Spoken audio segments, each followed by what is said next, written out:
Picture two emergencies. In the first, a woman stands outside Parliament demanding a political voice. She knows she may be arrested. If she goes on hunger strike in prison, authorities may force feed her. Her campaign is not a weekend aesthetic. It can cost her freedom, health, reputation, employment, and sometimes her life. Now cut to 2026. Our second activist is entirely fictional, a deliberately exaggerated composite, not a real person, and definitely not a summary of all modern feminists. Let's call her #Harriet. She opens X, still called Twitter by millions, and discovers that a female character in a new video game has breasts approximately 1 centimeter larger than the dimensions approved by the internet's self-appointed Ministry of Authentic Womanhood. The emergency siren sounds. The ring light comes on. 47 posts are drafted. A thread begins with, "We need to talk." Humanity braces for impact. Same vocabulary. Justice, women, bodies, power. Very different stakes. That contrast is funny, but the real subject is not brave feminism then, ridiculous feminism now. That would be lazy, historically false, and unfair to the people doing serious work today. The sharper contrast is sacrifice versus spectacle, organizing versus branding, and measurable help versus engagement metrics, dressed in a tiny revolutionary beret. Women, of course, did not suddenly begin working when governments generously opened the office door. Women have always worked on farms, in factories, in homes, in family businesses, in domestic service, in hospitals, and everywhere. An economy depended on labor it preferred not to fully recognize. The struggle was over access, legal status, professional barriers, wages, safety, ownership, and power, not permission to perform labor for the first time.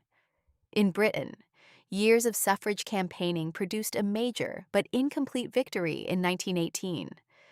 Some women over 30 gained the vote, subject to qualifications. It was not equal voting rights. Equal voting terms with men arrived in 1928. Between slogans and statutes came marches, organizing, arrests, hunger strikes, and the brutal force-feeding of imprisoned suffragettes. No blue checkmark, no personal brand strategy. If your post failed, you did not lose reach. You might lose your health. Then, in 1919, Britain's Sex Disqualification Removal Act opened important doors in professions, civil service, and jury service. It did not wave a wand and create workplace equality. Laws rarely arrive with a complementary repaired culture.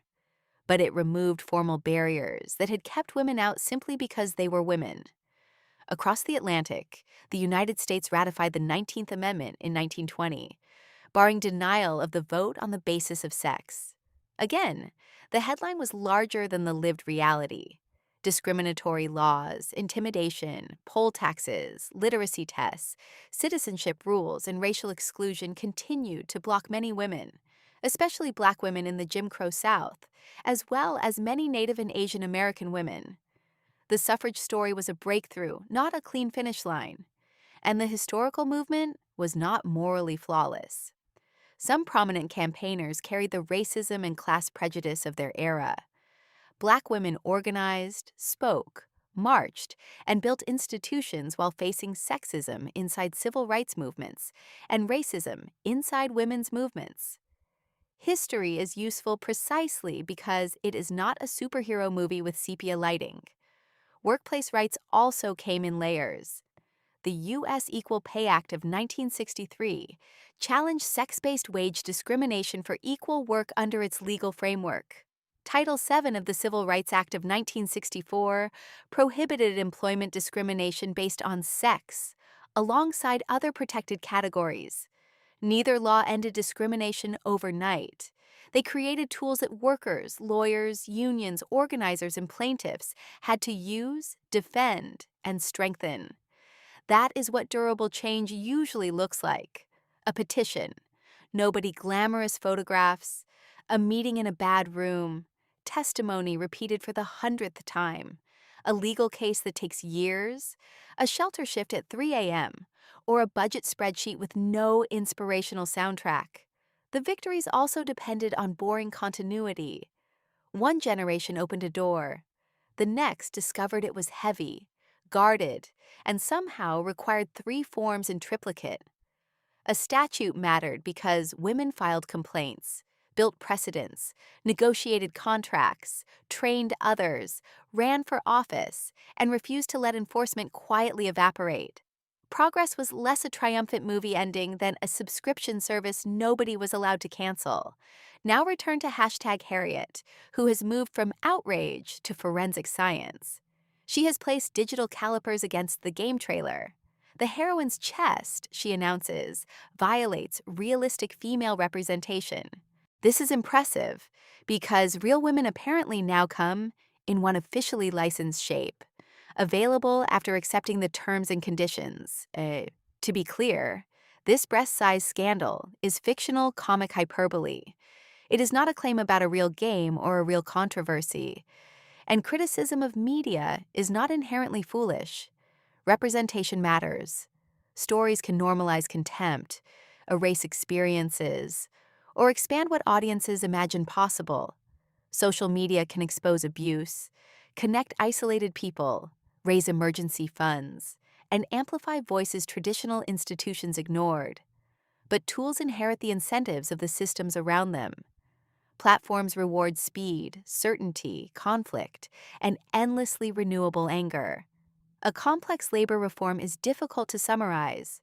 A pixelated body can be circled in red before lunch. The algorithm does not ask, "Did this help?" It asks, "Did this keep them looking?"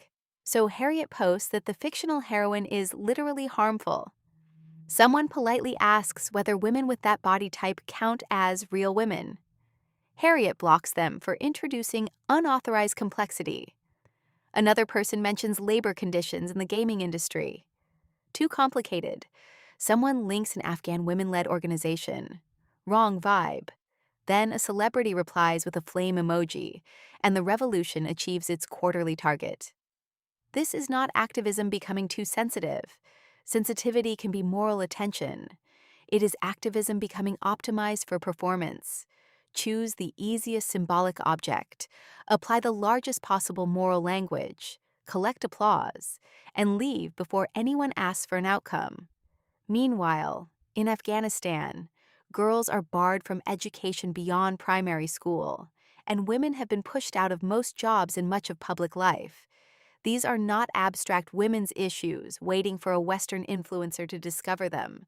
Afghan women are already resisting, teaching, documenting, organizing aid, and preserving networks under extraordinary pressure. They are agents, not props. Serious solidarity starts by listening to those women, supporting credible women-led efforts, keeping attention alive after the news cycle moves on, and resisting the temptation to turn their danger into content about our own virtue. It is less photogenic than arguing about character customization. It is also considerably more useful. In Gaza, Palestinian women face displacement, severe protection risks, and crushing constraints on maternal and reproductive care. Pregnancy does not pause for damaged health systems, crowded shelters, supply shortages, or repeated displacement. Local women-led groups and medical workers continue providing care and aid under extreme conditions.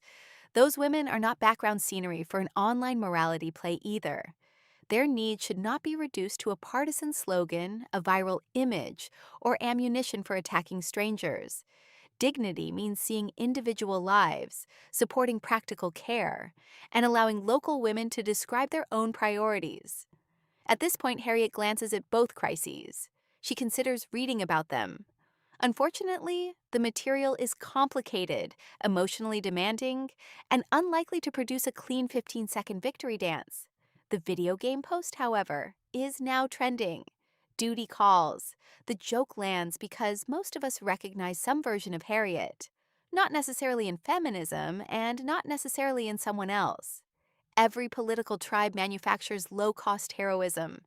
We all prefer battles where the villain is obvious, the sacrifice is minimal, and the audience can see us winning. the internet simply industrialized that preference. And yes, sometimes a so-called trivial argument points toward something real. Beauty standards, sexualization, harassment, and exclusion can matter. The test is not whether an issue involves a video game. The test is proportion. Are we describing the harm honestly? Are affected people centered? Is anyone helped? Can the campaign survive contact with nuance? Would we still do the work if nobody could see our name attached to it? Historical activists also use spectacle. Marches, banners, public disruption, and dramatic acts were designed to attract attention. But attention was a bridge to a demand, a vote, entry to a profession, equal treatment under law. Today, attention is often treated as the destination.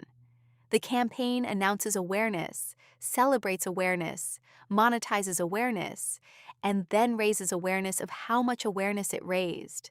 That is the crucial difference. Not corsets versus smartphones. Not noble grandmothers versus spoiled granddaughters. Not feminism was completed in 1964, everybody go home. Rights can erode. Discrimination changes form. Violence, unequal care burdens, workplace barriers, reproductive constraints, and political exclusion remain real. Modern feminists, including Afghan and Palestinian women, continue courageous work every day.